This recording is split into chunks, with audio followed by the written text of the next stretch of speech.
Welcome students in Dr. Nandurkar Vidyalaya in online education term 2020-21, and we are in my English book 8, and last session we have completed the English workshop related with the Androcles and the Lion, and I hope that you wrote down all the exercise and all the questions related with Androcles and the Lion. Now today we are going to see the language study. So whatever means grammatical part in our text we use as language study, because it is very important to learn about the language study. And so in this period we are going to learn auxiliary verbs. Now first of all, observe this sentence. What is written here? I am going to school. मी शाळेला जात आहो. He does his work. तो त्याचं काम करतो. I have a pen. माझ्याजवळ pen आहे. She can swim. ती पोहू शकते. He must work hard. तो निश्चितच कठीण परिश्रम करेल. Okay, so every sentence have different meaning, but we have learned the structure of the sentence. Yes, we, o means subject, then verb and object. So in this sentence going is subject, in this sentence does is subject, then have is. So swim is subject, work hard is subject. Okay, now listen. See, am is attached with going. Am going. We can't say like this, I going. We have to say I am going. He does his work. He his work. No, he does his work. म्हणजे simple present मध्ये आपण ही किंवा शी किंवा it असेल तर त्याला काय लावतो? यस किंवा ईएस लावतो क्रियापदाला. Do is main verb and E S is attached with he or she or it. He does his work. I have a pen. माझ्याजवळ पेन आहे. ओके, सो याच्यामध्ये जे काही त्या गोईंगला लागलेलं आहे एम, नंतर डू डज झालेलं आहे, ते हॅव झालेलं आहे. तर जे काही सहाय्यकारी क्रियापद म्हणजे क्रियापदाला सहाय्य करण्यासाठी जे काही अटॅच व्हर्ब लागलेलं असतं, हेल्पिंग करण्यासाठी जे व्हर्ब लागलेलं असतं त्याला हेल्पिंग व्हर्ब म्हणतात. म्हणजेच त्याचं दुसरं नाव आहे ऑक्झिलरी व्हर्ब्स. जे काही आपण बघतो त्याला म्हणजे एम सारखे, डज सारखे, हॅव सारखे, कॅन सारखे, मस्ट सारखे, these are called auxiliary verbs. Now when you open the page number 11 and you observe this sentence, you can understand easily what is auxiliary verbs. Okay, now for example it is given, then so the three most common auxiliary verbs which can stand alone in sentence are the form do and have.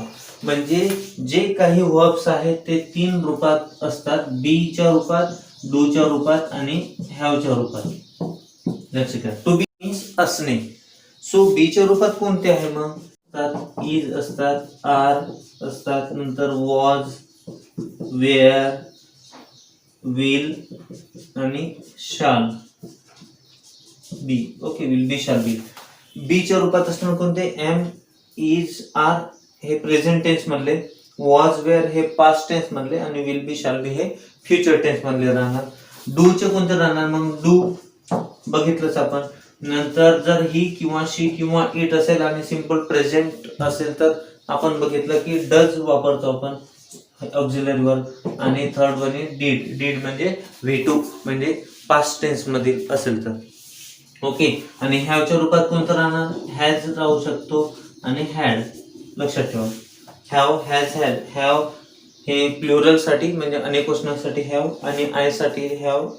नंतर has हे singular साठी present मध्ये आणि had हे past tense मध्ये देखील वापरता येतं, ते म्हणजे पास्ट परफेक्ट टेन्स मध्ये असताना. ओके, नाव हे तर झालेच, परंतु याच्या व्यतिरिक्त देखील there are other auxiliary verbs which do not stand alone in the sentence.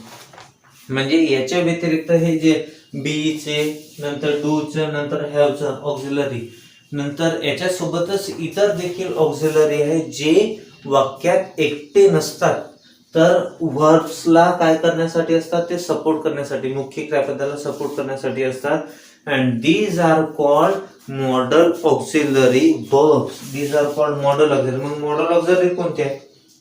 हे प्रायमरी ऑक्झिलरी व्हर्ब झाले म्हणजे प्राथमिक स्वरूपाचे आणि मॉडल ऑक्झिलरी कोणते राहील मग कॅन मस्ट यासारखे दिलेले आहे. म्हणजे for example she can swim ती पोहू शकते. So can is a model auxiliary verb. He must work hard तो काम करतो कठीण परिश्रम करतो पण का मस्ट म्हणजे केलंच पाहिजे त्याने. ओके अशा पद्धतीनं.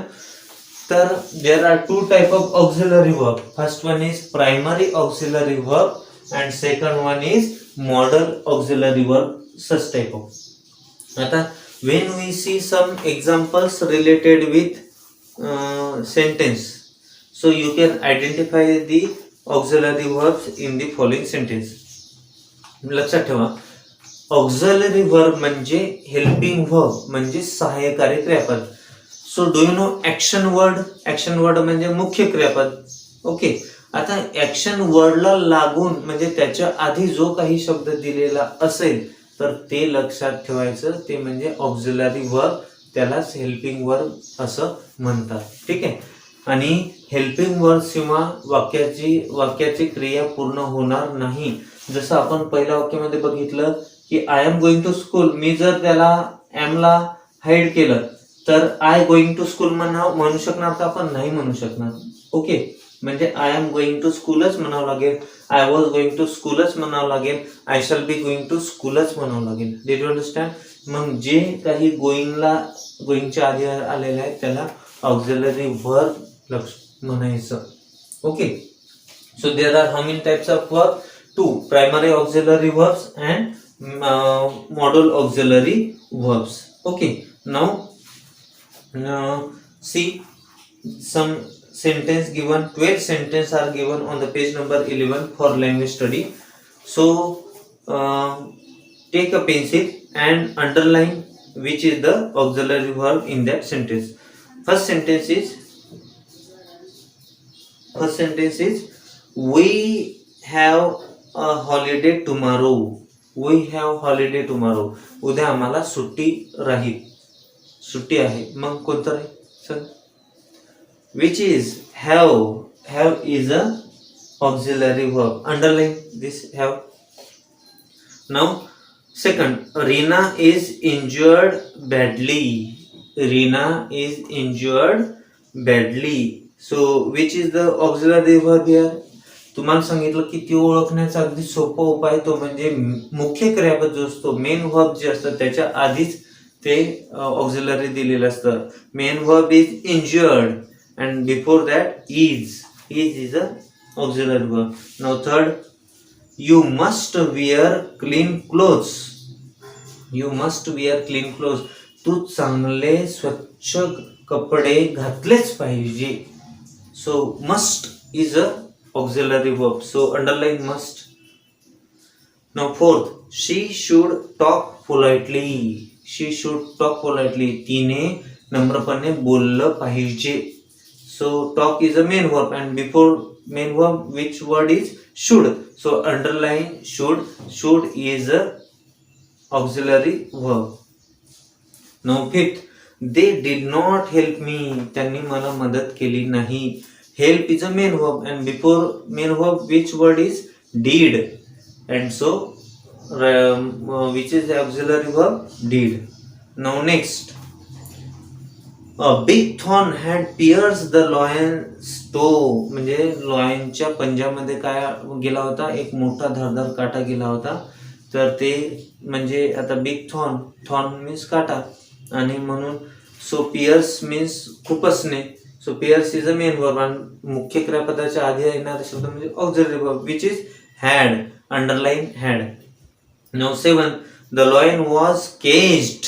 केज्ड मीन्स बंदिस्त करणे and before that cage which word is was and so was is a to be आणि past form मध्ये असतो म्हणजे which is auxiliary verb here was.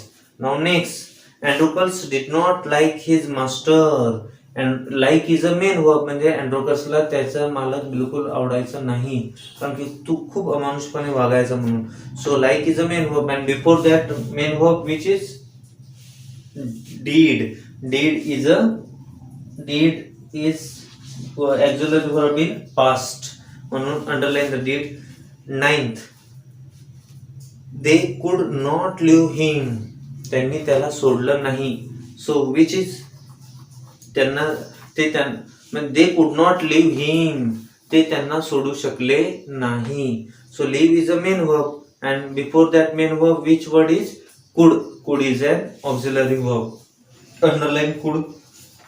10, he would no longer to be he would no longer be a slave.